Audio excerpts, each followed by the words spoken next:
आणि मी सांगितलं की मुंबई मोकळे करा. नुसते पाय माणसं चालल्याने काय अडचण होती का? मुंबईत पाय माणसं चालल्याने काय अडचण आहे का? गाड्या घेऊन अडचण होती म्हणून सांगितलं की गाड्या मैदान लावा. आणि आजही पोरांना सांगतो गाड्या मैदानला लावा. गाड्यामुळे पॅक होईल तर मुंबई जाम होईल.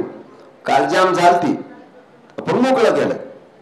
की आता मराठा उपसमितीची एक बैठक होते, त्यांनी काही आश्वासन दिलं तुम्हाला, तर तुम्ही उपोषण मागे घेणार आहात का? मला पाहिजे अंमलबजावणी. मी कोणाच्या शब्दावर आश्वासनावर उपोषण मागे घेणार नाही.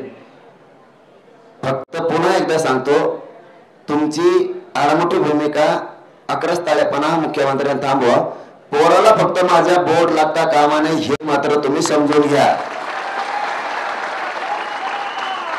पुन्हा राज्य अस्थिर करू नका हे ध्यानात ठेवा. राज्य जर अस्थिर झालं रे बाबा तर जबाबदार मुख्यमंत्री देवेंद्र फडणवीस असणार आहे. महाराष्ट्रात तुम्ही मुंबईचा विचार करता तर महाराष्ट्राचं क्षेत्रफळ खूप मोठं आहे. लोकसंख्येनं महसूलनं